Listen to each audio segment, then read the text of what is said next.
Hi കൂട്ടുകാരെ, പുതിയൊരു വീഡിയോയിലേക്ക് സ്വാഗതം. ഞാൻ ഇന്ന് ഒരു ബ്ലാക്ക് ഫോറസ്റ്റ് സ്പഞ്ചിൻ്റെ റെസിപ്പിയാണ് പറയുന്നത്. പെർഫെക്റ്റാണ്.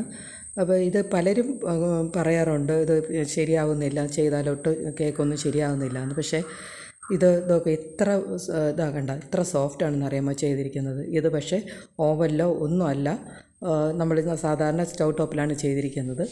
അപ്പോൾ ഇത് പെർഫെക്റ്റായിട്ട് എങ്ങനെയാണ് ചെയ്യുന്നതെന്ന് ഞാൻ കറക്റ്റായിട്ട് ഇതിൻ്റെ ഡീറ്റെയിൽസ് ഞാൻ പറയുന്നുണ്ട്. ഒന്ന് സ്കിപ്പ് ചെയ്ത് തന്നെ ഇത് കാണണേ.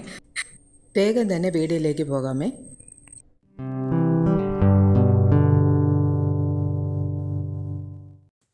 ഇതിനായിട്ട് ഒരു 1/4 കപ്പ് പാലെടുത്ത് വെച്ചിട്ടുണ്ട്. പിന്നെ 3/4 കപ്പ് പഞ്ചസാര. ഞാനിവിടെ ഗ്രാനുവൽസാണ് എടുത്തത്. അപ്പം പൊടിച്ച പഞ്ചസാരയാണ് എടുക്കുന്നതെങ്കിൽ 1 കപ്പ് തന്നെ എടുക്കണേ. പിന്നെ 3 മുട്ട വേണം. പിന്നെ വേണ്ടത് കൊക്കോ പൗഡറാണ്. അപ്പോൾ ലൈറ്റ് കൊക്കോയും ഡാർക്ക് കൊക്കോയും ഉണ്ട്. ഞാനിപ്പോൾ ഡാർക്ക് കൊക്കോയാണ് എടുത്ത് വെച്ചിരിക്കുന്നത്.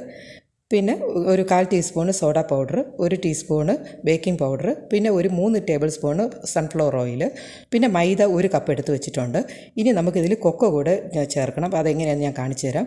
അപ്പോൾ ഇതുപോലത്തെ ഒരു ടേബിൾ സ്പൂണ് ആദ്യം എടുത്തിട്ട് ഇതിൽ നിന്ന് 2 ടേബിൾ സ്പൂണ് ലെവൽ ചെയ്ത് നമ്മൾ മൈദ എടുത്ത് മാറ്റണേ. എന്നിട്ട് അതേപോലെ തന്നെ ആ ടേബിൾ സ്പൂണിന് തന്നെ നമ്മൾ കൊക്കോ എത്രയാണോ നമ്മൾ മൈദ എടുത്ത് മാറ്റി അത്രയും ടേബിൾ സ്പൂണ് തന്നെ കൊക്കോ പൗഡർ ആഡ് ചെയ്യണം കേട്ടോ. എന്നിട്ട് നന്നായിട്ടൊന്ന് മിക്സ് ചെയ്ത് വെക്കണേ. ഇനി ഒരു മിക്സിംഗ് ബൗൾ എടുക്കുക. അതിലേക്ക് നമുക്ക് 3 മുട്ട ഒന്ന് പൊട്ടിച്ചൊഴിക്കണം കേട്ടോ.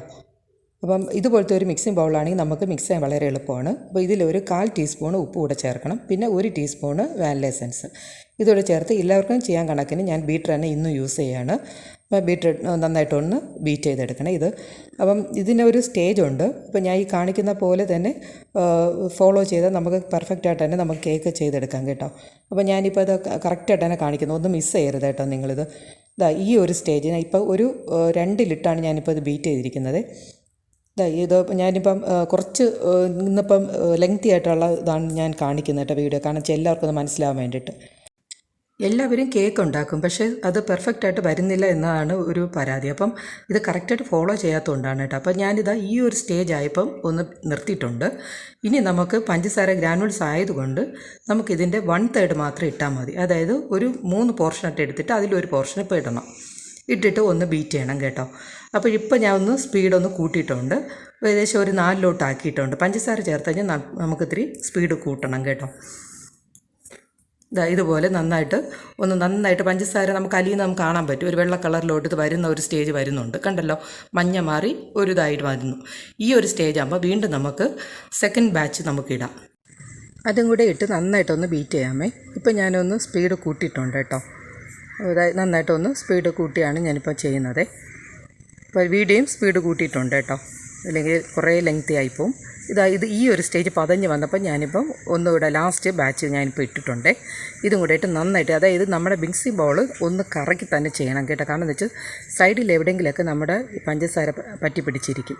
അപ്പോൾ അതുകൊണ്ട് ഒന്ന് കറക്കി തന്നെ കുറച്ച് ഒരു 5 മിനിറ്റ് നമ്മൾ ഈ മിക്സിംഗ് ബൗൾ കറക്കി തന്നെ ചെയ്യണം. ഈ ഒരു സ്റ്റേജ് കണ്ട റിബൺ കൺസിസ്റ്റൻസി ഈ ഒരു ഇതാകുമ്പോഴത്തേക്കും നമുക്ക് ഓയിൽ ചേർക്കാം. അപ്പോൾ ഓയിലിപ്പോൾ ഞാനിപ്പോൾ 3 ടേബിൾ സ്പൂണേ എടുത്തിട്ടുള്ളൂ. അത്രയും മതി, അതിൻ്റെ ആവശ്യമേ ഉള്ളൂ. അതും കൂടി ചേർത്ത് ഇനി 1 സ്പീഡ് 1 വേണം. ഒരു 30-35 മിനിറ്റ് നായിപ്പോയി, സെക്കൻഡാണേ. അത്രയും മാത്രമേ അടിക്കാവൂ കേട്ടോ. കാരണം വെച്ചാൽ അങ്ങ് ഭയങ്കരമായിട്ട് ഓയിൽ ചേർത്ത് ഞാൻ അടിക്കരുത്. അപ്പോഴും വീണ്ടും ഈ ഒരു കൺസിസ്റ്റൻസിൽ വന്നിട്ടുണ്ട്, നമുക്ക് മതിയാക്കാം. ഇനിയൊരു ഞാൻ സീവിയർ എടുത്തിട്ടുണ്ട്.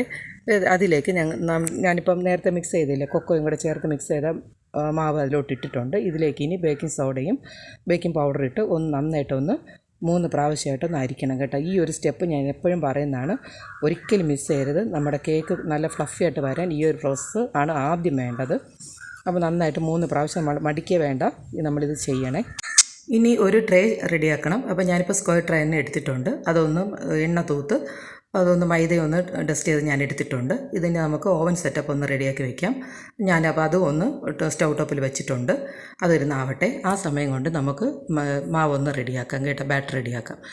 ഞാനിപ്പം ബീറ്റ് ചെയ്ത വെറ്റ് ഇൻഗ്രീഡിയൻസിലോട്ട് നമ്മുടെ ഡ്രൈ ഇൻഗ്രീഡിയൻസ് ചേർക്കുകയാണ്. അപ്പോൾ അതും ഇതുപോലെ തന്നെ 3 ബാച്ചായിട്ട് ഡിവൈഡ് ചെയ്ത് ഫസ്റ്റ് ബാച്ച് ഇപ്പോൾ ചേർത്തിട്ടുണ്ട്. അതിനെ ഒരു വിസ്ക് കൊണ്ട് പതിയെ ഒന്ന് ഫോൾഡ് ചെയ്തെടുക്കണേ. അപ്പം ഇതിങ്ങനെ വല്ലാണ്ട് കുത്തിപ്പിടിക്കരുത്. കുത്തിപ്പിടിച്ച് കഴിഞ്ഞാൽ അതിൻ്റെ എയർ ബബിൾസൊക്കെ പൊട്ടിപ്പോവും. എന്നിട്ട് പാൽ അതുപോലെ തന്നെ 1/4 കപ്പിൻ്റെ പകുതി നമ്മളിപ്പോൾ ഒഴിക്കണം. ഒഴിച്ച് അതും ഒന്ന് നന്നായിട്ടൊന്ന് പതിയെ ഒന്ന് ഫോൾഡ് ചെയ്തെടുക്കണം കേട്ടോ. കട്ട് ആൻഡ് ഫോൾഡ് എന്നുള്ള മെത്തേഡ് മാത്രമേ ഇതിന് യൂസ് ചെയ്യാവൂ. ആ രീതിക്ക് തന്നെ ഇപ്പോൾ ഞാൻ ചെയ്തിട്ടുണ്ട്. ഇനിയിപ്പോൾ സെക്കൻഡ് ബാച്ച് ഇട്ടു. അപ്പോൾ സെക്കൻഡ് ബാച്ച് ഇട്ട് അതുപോലെ തന്നെ നന്നായിട്ടൊന്ന് ഫോൾഡ് ചെയ്തെടുക്കണം കേട്ടോ. അപ്പോൾ എപ്പോഴും ഇപ്പം ഞാൻ പറയാറുണ്ടെന്ന് തോന്നുന്നു. അപ്പോൾ പാല് നമ്മൾ ഒഴിക്കുമ്പോഴത്തേക്കും 2 പ്രാവശ്യം ഒഴിച്ചിട്ട് പിന്നെ 3ാമത്തെ പ്രാവശ്യം എപ്പോഴും നമ്മൾ ഈ മാവ് തന്നെ വരണം കേട്ടോ. അതായത് ഡ്രൈ ഇൻഗ്രീഡിയൻസ് തന്നെ വരണം നമ്മൾ മിക്സ് ചെയ്ത് തീർക്കുമ്പോൾ. അപ്പോൾ അത് അങ്ങനെ ചെയ്താലേ കേക്ക് എപ്പോഴും പെർഫെക്റ്റായിട്ട് വരുള്ളൂ കേട്ടോ. അപ്പോൾ ഇതിപ്പോൾ ഞാൻ 3ാമത്തെ ബാച്ച് ഇട്ടിട്ടുണ്ട്. നന്നായിട്ടൊന്ന് ഫോൾഡ് ചെയ്തെടുക്കുന്നുണ്ട്. ഇത് നമ്മുടെ മിക്സിംഗ് ഒക്കെ ഇവിടെ കഴിഞ്ഞിട്ടുണ്ട് കേട്ടോ. ഇനി ഇത്രയേ ഉള്ളൂ.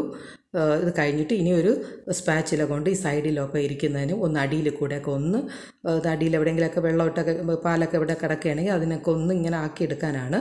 ഇത്രയും മതി കേട്ടോ. കഴിഞ്ഞു. നമ്മുടെ കേക്കിൻ്റെ മിക്സർ ഇവിടെ റെഡി ആയിട്ടുണ്ട്. ബാറ്റർ റെഡി ആയിട്ടുണ്ട്. ഈ ബാറ്റർ എന്ന് പറയുന്നത് നമ്മുടെ ചോക്ലേറ്റിന് കേക്കിൻ്റെ ഏതിനും ബേസായിട്ട് ഇത് യൂസ് ചെയ്യാം കേട്ടോ. അതാണ് അതിൻ്റെ കണക്കിനാണ് ഞാൻ ഇത് ഇത്രയും ഡീറ്റെയിൽഡായിട്ട് പറഞ്ഞു തന്നത്. ഇനി നമുക്കിത് നമ്മൾ റെഡിയാക്കി വെച്ചിരിക്കുന്ന കേക്ക് ടിന്നിലോട്ട് പതിയെ ഒഴിക്കണം. അങ്ങ് മേളിൽ നിന്ന് അങ്ങനെ കുത്തിയൊന്നും ഒഴിക്കരുത്, പതിയെ വേണം ഒഴിക്കാൻ. ഒഴിച്ചിട്ട് ഇത് ഒരു 10-30 പ്രാവശ്യങ്ങൾ ടാപ്പ് ചെയ്യണം കേട്ടോ. കാണിച്ചാൽ ഇതിൻ്റെ എയർ ബബിൾസ് എവിടെയെങ്കിലും കുടുങ്ങി കിടപ്പുണ്ടായിരിക്കും. അതൊക്കെ ടാപ്പ് ചെയ്തതിന് ശേഷം നമുക്കിനി അപ്പോഴേക്കും ഓവൻ സെറ്റപ്പ് റെഡി ആയിട്ടുണ്ടാവും. നമുക്ക് അതിനകത്തൊന്ന് വെച്ച് ഒന്ന് അടച്ച് വെച്ച് ഇനി ഒരു മീഡിയം, ലോ ടു മീഡിയം ആ ഒരു കണക്കിന് നമ്മൾ ഇതൊന്ന് വെച്ച് ബേക്ക് ചെയ്യണം. ബേക്ക് ചെയ്ത് ഞാൻ ഇപ്പോൾ എടുത്തിട്ടുണ്ട്. 35 മിനിറ്റ് ആയിട്ടുണ്ട്. ഞാനൊന്ന് കുത്തി നോക്കുകയാണ് എന്തെങ്കിലും പൊട്ടി പിടിച്ചിട്ടുണ്ടെന്ന്. അപ്പോൾ ഒന്നും പിടിച്ചിട്ടില്ല. ഇനി 2-3 സ്ഥലത്തൂടെ നോക്കാം കേട്ടോ. അതുമില്ല. അപ്പോൾ അടുത്തൂടെ ഒന്ന് നോക്കുന്നുണ്ട്. ഇല്ല. അപ്പോൾ എല്ലാ സൈഡും നമുക്ക് ഈവനായിട്ട് തന്നെ റെഡിയാക്കി ഇട്ടിട്ടുണ്ട് കേട്ടോ. ഇനി നമുക്കിത് പതിയെ ഒന്ന് കൈയൊന്ന് പൊള്ളിക്കാതെ പതിയെ ഒന്ന് ഇറക്കി വയ്ക്കണേ. ഒന്നായിട്ടുണ്ട് കേട്ടോ. ഇത്രയും പെർഫെക്റ്റായിട്ട് നമുക്ക് ഇട്ടിട്ടുണ്ട് കേട്ടോ. കണ്ടല്ലോ. അപ്പോൾ നമ്മൾ ഇത്രയൊന്ന് ഫോളോ ചെയ്താൽ മതി. ആർക്കും കറക്റ്റായിട്ട് തന്നെ നമുക്ക് കേക്ക് റെഡിയാക്കി എടുക്കാം. ഇനി ഇതൊന്ന് തണുക്കട്ടെ കേട്ടോ. അപ്പോൾ അതങ്ങനെ വെച്ചിട്ടുണ്ട്. തണുക്കട്ടെ. ഇത് പെർഫെക്റ്റായിട്ട് വന്നിട്ടുണ്ട്. കാണിച്ച സൈഡിൽ നിന്നൊക്കെ കറക്റ്റായി വിട്ടൊക്കെ നിൽക്കുകയാണ്. അത്രയും പെർഫെക്റ്റായിട്ട് വന്നിട്ടുണ്ട്. കേക്ക് ഒന്ന് അത്യാവശ്യം തണുത്തിട്ടുണ്ട്. 4 വശം ഒന്ന് വെടിവെക്കണേ. സൈഡ് ഇല്ലെങ്കിൽ സ്ക്വയർ ആയതുകൊണ്ട് നമുക്ക് പാടായിരിക്കും. അപ്പോൾ ഇനി ഒന്ന് ഡീമോൾഡ് ചെയ്യാം. ഒന്ന് ചെറുതായിട്ടൊന്ന് കൊട്ടിക്കൊടുക്കാം. കറക്റ്റായിട്ട് അതിൽ നിന്ന് വീണിട്ടുണ്ട്, പാനിൽ നിന്ന് വീണിട്ടുണ്ട് കേട്ടോ. ഇനി നമുക്കൊന്ന് തിരിച്ചൊന്ന് വെക്കാമേ. കേക്ക് ഒന്ന് അടച്ച് വെച്ചപ്പോഴത്തേക്കും അതിൻ്റെ പ്ലേറ്റിൽ ഒട്ടിയതാണ്. ഫ്രണ്ട് ശകലൊന്ന് പോയത് കേട്ടോ. എന്നാലും കറക്റ്റായിട്ട് പെർഫെക്റ്റായിട്ട് തന്നെ ഇരിപ്പുണ്ട് കേട്ടോ. മെത്ത പോലെ തന്നെ ഇരിപ്പുണ്ട് കേട്ടോ.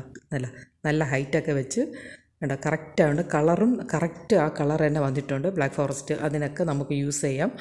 ഇത് നമുക്ക് 3 ലെയറായിട്ട് കട്ട് ചെയ്യാനും പറ്റും കേട്ടോ. അത്രയും ഹൈറ്റ് ഉണ്ട്. ഈ sponge black forest cake, Ferrero Rocher, പിന്നെ സ്പാനിഷ് ഡിലൈറ്റ്, പിന്നെ വാഞ്ചോ കേക്ക്, റെഡ് ബി, ഇങ്ങനെയുള്ള ചോക്ലേറ്റ് ബേസായിട്ട് വരുന്ന ഏതിനും നമുക്കിത് യൂസ് ചെയ്യും. ഞാനിപ്പോൾ കട്ട് ചെയ്തിവിടെ കാണിക്കാം എത്ര പെർഫെക്റ്റ് ആണെന്ന്. കണ്ട പോയിട്ട് അതേപോലെ തിരിച്ച് വരികയാണ്. അത്രയും പെർഫെക്റ്റാണ്. അപ്പോൾ ഇനി ആരും കേക്ക് ഉണ്ടാക്കാറുണ്ടെന്ന് പറയരുത്. അപ്പോൾ എല്ലാവരും ഒന്ന് ട്രൈ ചെയ്യുക, ലൈക്ക് ചെയ്യുക, ഷെയർ ചെയ്യുക. പുതിയൊരു വീഡിയോയുടെ കാണാം. Okay, thank you friends, and also thank you for watching.